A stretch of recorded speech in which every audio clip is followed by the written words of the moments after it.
नमस्कार और स्वागत है। नमस्कार। आज हम एक बहुत ही अनोखे स्रोत पर चर्चा करने जा रहे हैं, शिव बाबा की शिक्षाएं, जैसा कि 20 अक्टूबर 2025 की मुरली के एक विश्लेषण में सामने आया है। हाँ, इस विश्लेषण की खास बात यह है कि ये आध्यात्मिक ज्ञान और आज के विज्ञान, खासकर दिमाग की कार्य प्रणाली, न्यूरोसाइंस और क्वांटम विचारों के बीच एक संबंध बनाने की कोशिश करता है। बिल्कुल एक ब्रिज बनाने की कोशिश। हाँ, हमारा मकसद है इन गहरे विचारों को आसान भाषा में समझना और देखना कि यह स्रोत पढ़ाई, ईश्वर से जुड़ाव और दुनिया में शांति लाने के बारे में क्या कहता है। तो चलिए इस सोच की गहराइयों में उतरते हैं। बिल्कुल।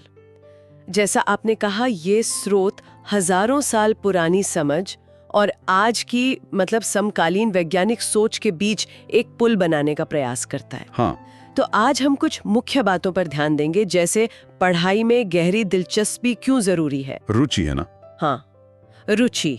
फिर भगवान को अपना शिक्षक मानने का क्या असर हो सकता है, आत्मा की शुद्धि से दुनिया में शांति कैसे आ सकती है, और हमारे विचारों में कितनी शक्ति है, इस पर स्रोत का वैज्ञानिक नजरिया क्या है। बहुत दिलचस्प मुद्दे हैं ये। तो शुरुआत स्रोत के एक मुख्य संदेश से करते हैं। हाँ, करते हैं। मीठे बच्चे, बाबा आए हैं तुम्हें बहुत रुचि से पढ़ाने, तुम भी रुचि से पढ़ो। नशा रहे कि हमको पढ़ाने वाला स्वयं भगवान है। ये सुनने में एक अलग एहसास देता है। मतलब ये सिर्फ स्कूल की पढ़ाई जैसा नहीं लग रहा। नहीं, बिल्कुल नहीं। ऐसा लग रहा है जैसे कोई दिव्य ज्ञान मिल रहा हो, सीधे परमात्मा से। ये सोच किसी की सीखने की प्रक्रिया पे क्या असर डाल सकती है? देखिए, स्रोत इसे एक तरह की दिमागी और रूहानी जागृति से जोड़ता है। Neuro spiritual awakening. हाँ, कुछ वैसा ही। जब किसी के मन में ये पक्का विश्वास बैठ जाता है कि ईश्वर मेरा शिक्षक है, तो स्रोत के अनुसार ये सिर्फ एक अच्छा विचार नहीं है। अच्छा। बल्कि इससे दिमाग में कुछ खास रसायन जैसे डोपामाइन और सेरोटोनिन वो ज्यादा बनने लगते हैं। हाँ, वो खुशी वाले केमिकल्स। बिल्कुल वही रसायन हैं जो हमें खुशी, उत्साह और ध्यान केंद्रित करने में मदद करते हैं। तो इसका नतीजा सीखने में अपने आप जोश आता है, दिमाग साफ महसूस करता है और चीजें ज्यादा आसानी से समझ आती हैं। यही वो रुचि है जिसकी बात स्रोत कर रहा है। अच्छा। ये जानकारी को सिर्फ दिमाग में भरना नहीं, बल्कि उसे अंदर तक महसूस करना और बदलना, एक तरह का ट्रांसफॉर्मेशन वो बना देता है। अच्छा, तो ये सिर्फ श्रद्धा की बात नहीं, बल्कि स्रोत इसे सीधे दिमाग की केमिस्ट्री से जोड़ रहा है। हाँ, बिल्कुल। ये तो सीखने के अनुभव को बिल्कुल नया नजरिया देता है। ये वाकई दिलचस्प है कि कैसे एक आध्यात्मिक विश्वास को शारीरिक स्तर पर असर डालने वाला बताया जा रहा है। स्रोत में आगे एक सवाल जवाब भी है, उद्देश्य क्या है जीवन का? हाँ, पूछा गया है। और जवाब है दुनिया में सुख और शांति का राज्य स्थापित करना। ये तो सिर्फ अपनी मुक्ति पाने से बहुत आगे की बात है। हाँ, ये व्यक्तिगत से आगे सामूहिक उत्थान की बात है। ये तो पूरी दुनिया को बदलने जैसा है। स्रोत के हिसाब से ये भला कैसे मुमकिन है? स्रोत यहाँ पर कंपन के फैलने की बात करता है, वाइब्रेशनल कॉन्टेजियन। वाइब्रेशनल कॉन्टेजियन। हाँ, या समझिए रेजोनेंस इफेक्ट जैसा कुछ, एक जैसे कंपन का असर। कल्पना कीजिए कि हर आत्मा, हर इंसान वो एक तरह का ऊर्जा क्षेत्र है, एक एनर्जी फील्ड। हाँ, जिससे लगातार कंपन निकल रहे हैं, वाइब्रेशंस। अब जब कोई व्यक्ति बहुत ऊंचे और सकारात्मक विचार सोचता है, शांति, प्रेम, भाईचारा, तो उसके कंपन की लहरें, उसकी फ्रीक्वेंसी वो शक्तिशाली होती है और वो आसपास असर डालती है। बिल्कुल, आसपास के माहौल पर असर डालती है। अब सोचिए, स्रोत कहता है कि अगर लाखों लोग एक साथ एक ही समय पर दुनिया में शांति के विचार पूरी एकाग्रता से भेजें। लाखों लोग एक साथ, हाँ, तो ये सामूहिक कंपन मिलकर दुनिया की पूरी चेतना, जो ग्लोबल कॉन्शियसनेस है, उसकी ऊर्जा पैटर्न को बदल सकते हैं। अच्छा। स्रोत इसे ध्यान द्वारा विश्व शांति लाने का एक तरीका बताता है, और इसे वो दिमाग और ऊर्जा के विज्ञान न्यूरो क्वांटम आइडिया से जोड़ने की कोशिश करता है। यानी एक व्यक्ति के अंदरूनी अभ्यास का असर पूरी दुनिया पर पड़ सकता है। ये विचार अपने आप में बहुत शक्तिशाली है। तो स्रोत बार बार इस रुचि शब्द पर बहुत जोर देता है। अगर हम इसे मनोवैज्ञानिक नजरिए से देखें तो उसका क्या मतलब हो सकता है? क्या ये सिर्फ किसी चीज में दिलचस्पी होने से कुछ ज्यादा है? हाँ, मेरे ख्याल से ये दिलचस्पी से कहीं गहरा है। मनोविज्ञान में इसे शायद पूरी तरह डूब जाने की अवस्था कह सकते हैं, स्टेट ऑफ एंगेजमेंट। हाँ, जब कोई व्यक्ति सिर्फ पढ़ नहीं रहा है, बल्कि पूरे उत्साह और एक सकारात्मक नशा यहाँ गहरी लगन या फोकस के अर्थ में है। हाँ, समझ गया। उसके साथ सीख रहा है।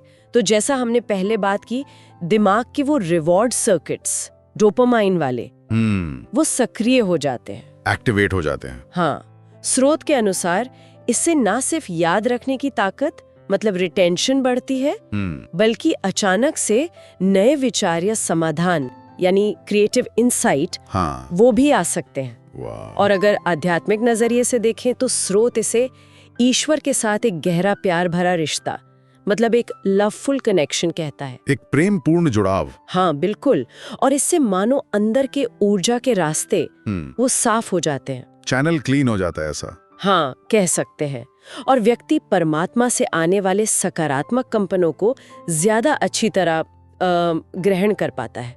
स्रोत मानो एक सूत्र दे रहा है। क्या सूत्र? ईश्वर से प्रेम प्लस सीखने की जिज्ञासा इक्वल्स टू आत्मा का गहरा ज्ञान प्लस पक्का बदलाव, परमानेंट ट्रांसफॉर्मेशन। प्रेम और जिज्ञासा का ये मेल वाकई सीखने को एक अलग ही स्तर पर ले जा सकता है। बिल्कुल। स्रोत में एक और बात आती है, 84 जन्मों का चक्र, और ये कि हर आत्मा का किरदार पहले से तय है, फिक्स्ड है।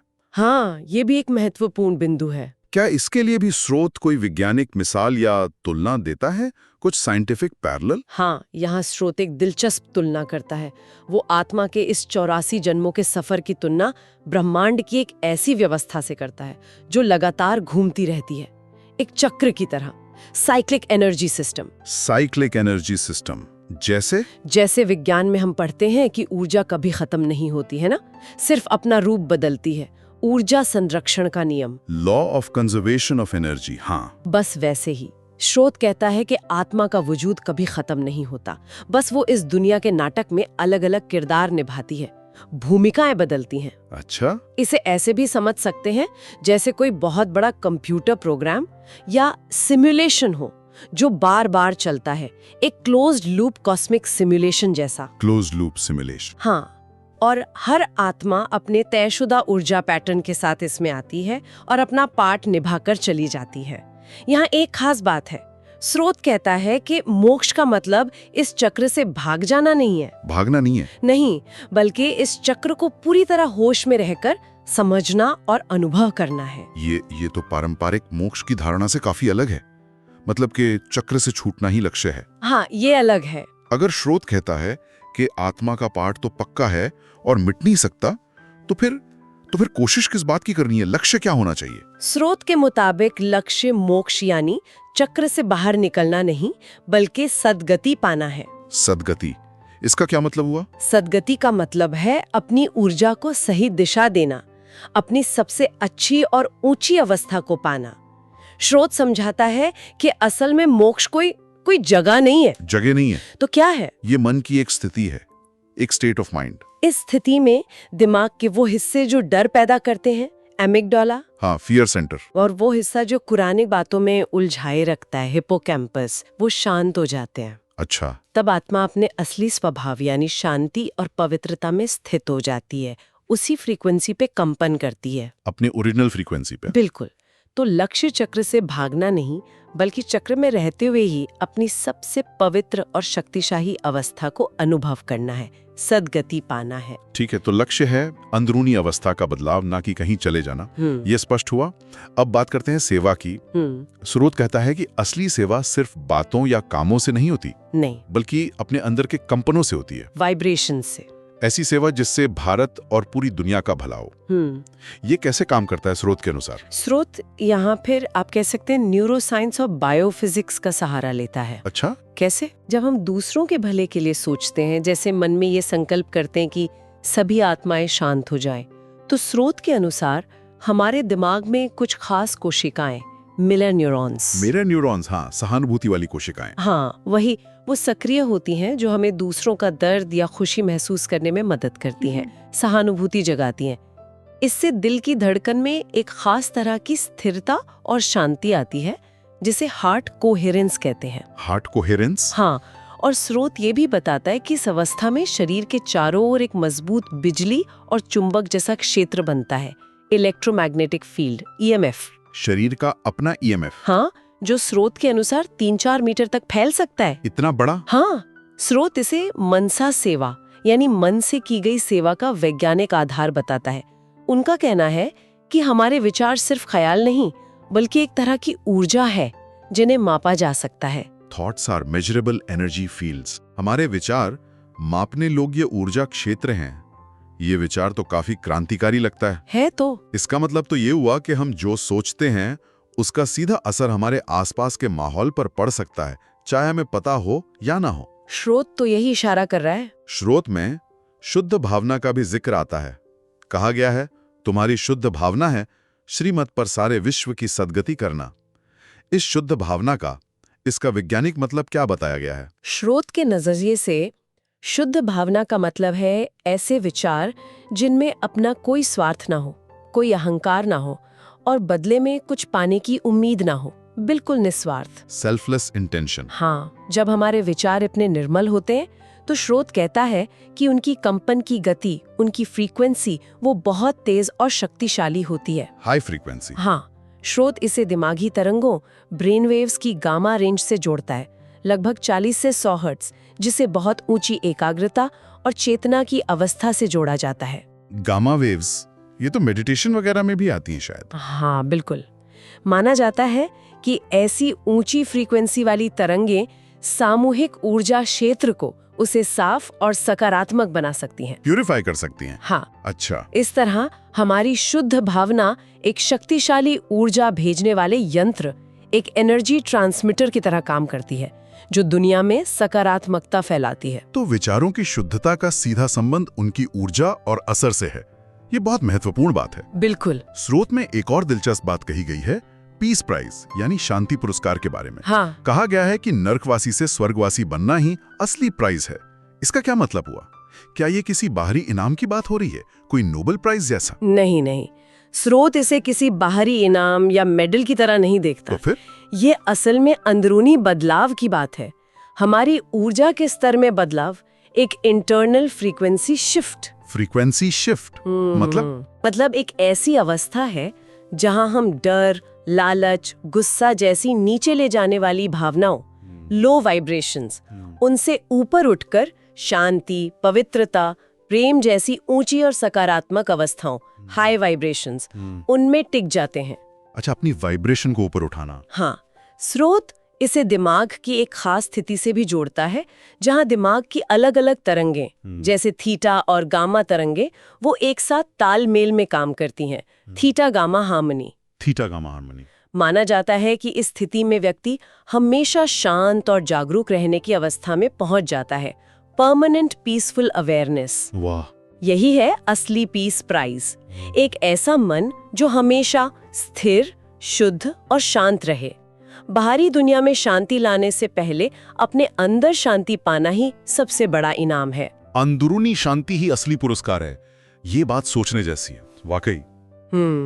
अच्छा, स्रोत में दीपावली के त्योहार का भी जिक्र है और एक आशीर्वाद दिया गया है। दीपराज, बाप द्वारा अमर ज्योति की बधाई लेने वाले सदा अमर भाव। हाँ, यानी जो दीपों के राजा ईश्वर से अविनाशी प्रकाश का वरदान लेते हैं वे हमेशा अमर रहें। इसका क्या गहरा मतलब है और क्या इसका भी कोई वैज्ञानिक पहलू बताया गया है? हाँ, इसके दोनों पहलू बताए गए हैं।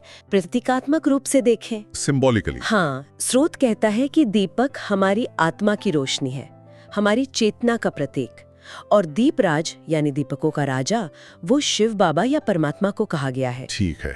तो जब हमारी आत्मा का दीपक यानी हमारी चेतना पूरी तरह जाग जाती है, परमात्मा से जुड़ जाती है, तो हम मानो अमर चेतना, इमॉर्टल कॉन्शियसनेस, उसमें स्थित हो जाते हैं, जन्म मरण के दुख से परे। और इसका वैज्ञानिक पहलू? वैज्ञानिक पहलू की बात करें तो स्रोत फिर से दिमागी तरंगों, खासकर गामा तरंगों का जिक्र करता है। फिर से गामा वेव्स? हाँ, विशेषकर 40 हर्ट्ज वाली।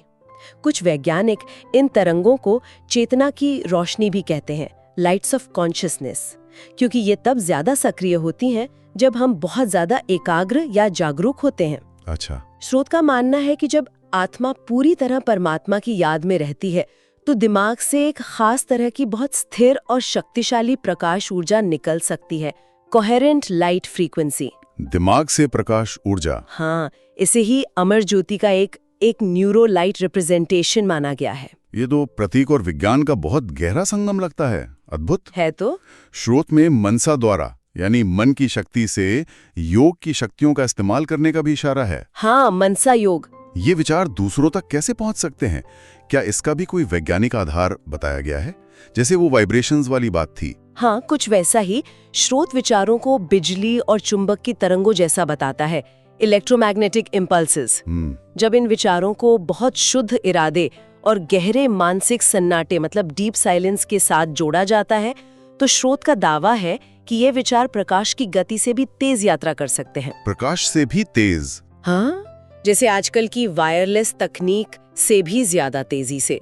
इसे समझाने के लिए स्रोत क्वांटम फिजिक्स के एंटेंगलमेंट जैसे विचारों का हवाला देता है। क्वांटम एंटेंगलमेंट, वो जो जुड़ाव वाली बात है। हाँ बिल्कुल, जहाँ दो कण दूरी होने पर भी एक दूसरे से जुड़े रहते हैं और एक में बदलाव तुरंत दूसरे में दिखता है। अच्छा। स्रोत का मानना है कि इसी तरह दो आत्माएं ऊर्जा के स्तर पर गहराई से जुड़ सकती हैं और इसी वजह से स्रोत के अनुसार जो योगी बहुत शक्तिशाली होते हैं, वो दूर बैठे किसी व्यक्ति के उपचार में मतलब डिस्टेंट हीलिंग में मदद कर सकते हैं या अपने शांत और शक्तिशाली कंपन उन तक भेज सकते हैं। अच्छा। स्रोत में एक वाक्य है, शुभ संकल्प ही वो यंत्र है जिससे सिद्धि प्राप्त होती है। तो शुभ संकल्प ही यंत्र है। हाँ, यानी हमारे नेक इरादे ही वो साधन है जिनसे हम असाधारण काम कर सकते हैं। ये सारी बातें सुनने में बहुत गहरी और प्रभावशाली लगती हैं, लेकिन सवाल उठता है कि इन ऊंचे विचारों को रोजमर्रा की जिंदगी में उतारा कैसे जाए? हाँ, ये महत्वपूर्ण सवाल है। क्या स्रोत कुछ प्रैक्टिकल तरीके, कुछ अभ्यास बताता है? हाँ बिल्कुल, स्रोत सिर्फ सिद्धांत नहीं बताता बल्कि उन्हें अमल में लाने के तरीके भी सुझाता है। जैसे कि? कुछ मुख्य बातें हैं। पहला, रुचि से पढ़ना, मतलब ज्ञान की बातों को सिर्फ सुनना नहीं। सिर्फ सुनना नहीं, बल्कि उन्हें महसूस करना, गहराई से समझना और अपनी जिंदगी में लागू करने की कोशिश करना। अपने अंदर जिज्ञासा जगाना ताकि दिमाग हमेशा सीखने के लिए तैयार रहे। जिज्ञासा, क्यूरोसिटी। हाँ। दूसरा, शुद्ध भावना रखना, मतलब दूसरों को बदलने या ठीक करने की कोशिश करने के बजाय उनके भले और तरक्की की कामना करना बिना किसी उम्मीद के, निस्वार्थ भाव से। हाँ। तीसरा, एक मानसिक प्रयोग करना, जैसे रोज 10 मिनट शांति से बैठकर ये कल्पना करना कि मुझसे शांति की किरणें निकलकर पूरी दुनिया में फैल रही हैं। विजुअलाइजेशन। हाँ, पॉजिटिव विजुअलाइजेशन। और चौथा, अहंकार से मुक्त होकर खुद से बात करना, सेल्फ टॉक। अच्छा, जैसे मन में ये अभ्यास करना, मैं एक शांत और पवित्र आत्मा हूँ, परमात्मा मेरा शिक्षक है, मैं दुनिया की सेवा के लिए एक साधन हूँ। इस तरह की बातें, ये छोटे छोटे अभ्यास धीरे धीरे बड़ा बदलाव ला सकते हैं। ये तो करने योग्य अभ्यास लगते हैं। रुचि से पढ़ना, शुद्ध भावना, शांति फैलाना और सही सेल्फ टॉक। हाँ। तो इन सभी शिक्षाओं, उनके वैज्ञानिक नजरिए और अभ्यास के तरीकों को मिलाकर देखें तो इस पूरे विश्लेषण का सार क्या निकलता है? अगर इसे एक लाइन में समेटना हो तो? मेरे ख्याल से स्रोत का निचोड़ मानो एक समीकरण में दिया गया है। समीकरण? जी। कैसा? रुचि प्लस नशा प्लस शुद्ध भावना इज इक्वल्स टू विश्व परिवर्तन का यंत्र। रुचि प्लस नशा प्लस शुद्ध भावना इक्वल्स विश्व परिवर्तन का यंत्र। समझाएंगी जरा? हाँ, मतलब जब हम गहरी रुचि से पढ़ते हैं, जिसमें जिज्ञासा और भक्ति दोनों शामिल है, तो हमारा सीखना दिव्य बन जाता है। ठीक। जब हमारे अंदर ये गहरा नशा या पक्का विश्वास होता है कि ईश्वर मेरा शिक्षक है, तो हमारा अहंकार घुल जाता है और पवित्रता आती है। और जब हम बिना स्वार्थ के शुद्ध भावना से दूसरों के लिए अच्छा सोचते हैं, तो हमारे कंपन में दुनिया में शांति लाने की ताकत आ जाती है। अच्छा। स्रोत के अनुसार ये तीनों चीजें मिलकर ही व्यक्ति को बदलने और उसके जरिए दुनिया को बदलने का आधार बनती है। यही है वो यंत्र। तो ये स्रोत वाकई आध्यात्मिक शिक्षाओं और उनकी संभावित वैज्ञानिक व्याख्याओं का एक बहुत ही दिलचस्प ताना बाना पेश करता है। हाँ, करता तो है। ये हमारी अंदरूनी अवस्थाओं जैसे हमारी रुचि, हमारा विश्वास, हमारे इरादे को सीधे तौर पर हमारे सीखने की क्षमता और यहाँ तक कि दुनिया पर पड़ने वाले असर से जोड़ता है। निश्चित रूप से मूल विचार जो सामने रखा गया है वो ये है कि हमारी अपनी चेतना जब उसे खास अभ्यासों और जागरूकता के जरिए निखारा जाता है, तो वो सिर्फ हमारे अपने विकास का साधन नहीं रहती, बल्कि वो पूरी दुनिया में बदलाव लाने वाली एक शक्ति बन सकती है। स्रोत ये बताने की कोशिश कर रहा है कि हमारी अंदर की दुनिया का असर बाहर की दुनिया पर पड़ता है, और शायद इसे किसी न किसी तरह मापा भी जा सकता है। ये वाकई सोचने पर मजबूर करता है। अगर हमारे विचारों और इरादों में वाकई इतनी ऊर्जा छिपी है जैसा कि इस स्रोत में बताया गया है, तो हम रोजाना जो कुछ भी सोचते हैं, चाहे जानबूझकर या अनजाने में, वो इस दुनिया पर, हमारे आसपास के लोगों पर किस तरह का सूक्ष्म प्रभाव डाल रहा होगा। हाँ, ये एक बहुत गहरा सवाल है। इस पर गहरा चिंतन किया जा सकता है। खैर, आज की चर्चा बहुत ही ज्ञानवर्धक रही। हाँ, बिल्कुल।